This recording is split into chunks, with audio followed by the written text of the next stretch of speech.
کۆمەڵگەی پزیشکی بەخشین و بەڕێوەبەرایەتی خۆپاراستنی هەڵەبجە پرۆژەیەکی هاوبەشیان بۆ شاری تەندروستی و پشکنین و پێشکەشکردنی خزمەتگوزاری تەندروستی بۆ هەمووان دەست پێکرد. پرۆژەکە لە قوتابخانەی شەهید ئازاد ئەورامی بنەڕەتی دەستی پێکرد و سیمیناری وەشیاری و پشکنینە پزیشکیەکان بۆ قوتابیان ئەنجام دەدرێت. ئەم پرۆژانەمان ڕاستەکەی پرۆژەی بێبەرامبەرن بۆ سەرجەمچین و توێژەکان بە تایبەت قوتابخانە و خوێندگاکان و هەروەها ئەو فەرمانگە حکومیانەی ئەگەر داوامان لێ بکەن لەگەڵ ڕێکخراوەکان ئەم خزمەتگوزاریانەمان خۆی بینێتەوە لە پشکنینی چاو پشکنینی ددانیان هەر خزمەتگوزارێکی تەندروستی کە پێویست بکە بۆ ئەو شوێنە ئەنجامی بدەین لەگەڵ پێشکەشکردنی کۆڕ و سیمیناری تایبەت بە خزمەتکردن. تەندروستی و بەخشین بۆ هەمووان یەکەم جارە لە پارێزگای هەڵەبجە جێبەجێ دەکرێت.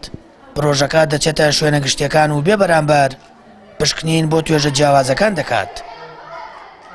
لە سەرەتای دەستپێکی پرۆژەکەش نزیکەی 350 قوتابی پشکنینی ددان و چاویان بۆ کرا. بەڕێستان دیارە ئێمە وەکو بەڕێوەبەراتی کاروباری پاراستنی تەندروستی هەڵەبجە لەگەڵ کۆمەڵگەی پزیشکی بەخشین ئێمە یاداشتێکی لێکتێگەشتن و کاری هەماهەنگی پێکەوە هاوبەشمان ڕاگەیاندووە.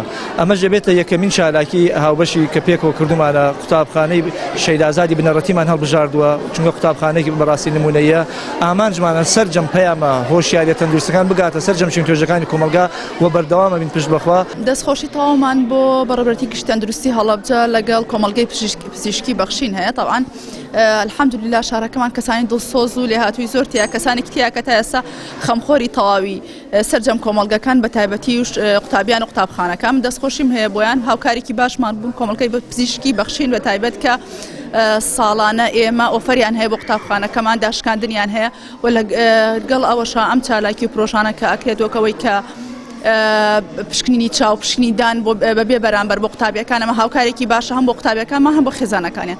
ئامانج لە پرۆژەکەی کۆمەڵگەی پزیشکی بەخشین و تەندروستی هەڵەبجە زیاتر خزمەتکردنی وڵاتیانە بێ جیاوازی و پێشکەشکردنی خزمەتگوزاریە تەندروستیەکان بێ بەرامبەرە. لە خوێندنگە و فەرمانگە گشتیەکان و ڕێکخراوەکان پشکنینی چاو ددان و سیمیناری وەشیاری و تەندروستی و ژینگەیی پێشکەش دەکرێت. لە داهاتووشدا پرۆژەکە بەردەوام دەبێت بۆ زیاتر خزمەتکردنی دانیشتوانی پارێزگاکە.